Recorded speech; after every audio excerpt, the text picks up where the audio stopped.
Devastating earthquake that struck Haiti is our southern New England spotlight tonight. The images gripping, heart-wrenching. Tens of thousands left without homes, without food, even running water, in utter devastation, as you'll remember. But thanks to people like Westerly's Julie Manfred, some of Haiti's children now have some hope. I first met Julie back in January, right after the earthquake.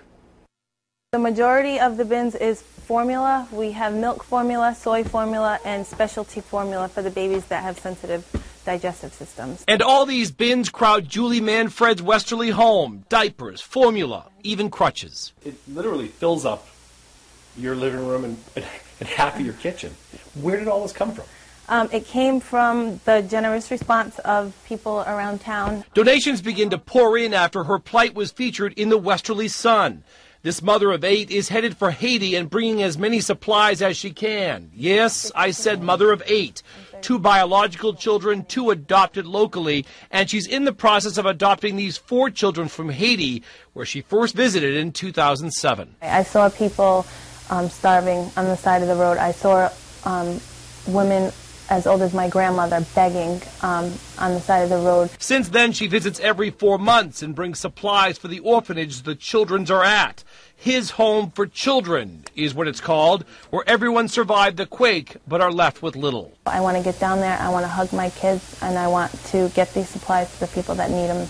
Bringing 5,000 pounds of supplies compared to the usual 1,000, all donated. It's the most rewarding thing I've ever done.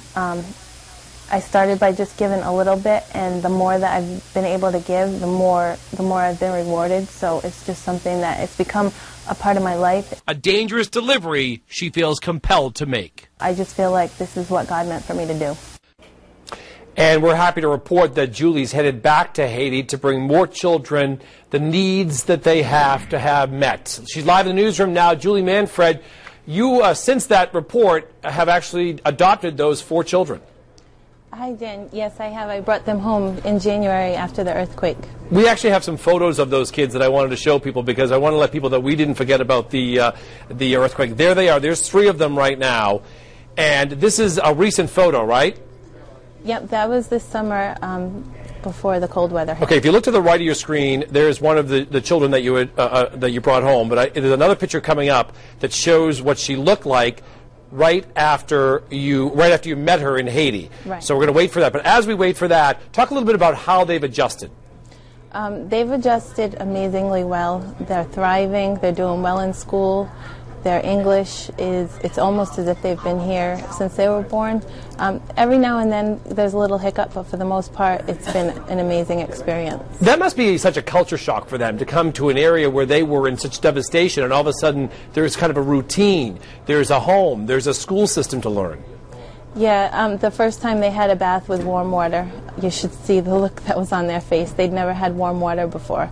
So just the bare essentials. Right. And how about adjusting to school and meeting friends? Going to school, that's been a great experience for them. They have a wonderful support staff at all of their schools, and it's been a great experience. The first time there was a fire drill for my son, that he stayed inside. He didn't know what was going on. He didn't know he was supposed to leave. So every now and then there's a new experience, and they're learning new things all the time. And they must have so many questions for you as well. Yeah. Let's talk a little bit about Haiti. You know, unfortunately, because of life, we seem to move on with our own busy lives, and we think things are getting better. You just visited there in Thanksgiving. You tell me that things are actually worse. Things are much worse now. People ask me on a daily basis, oh, it's been a year, it must be better. And the truth is, it's not. The cholera outbreak, the coverage, it's not showing. They're throwing bodies into mass graves. There's a mother that I met, she kissed her 10-year-old goodnight, put him to bed. In the middle of the night, he woke up in pain, and by 10 in the morning, he'd passed away.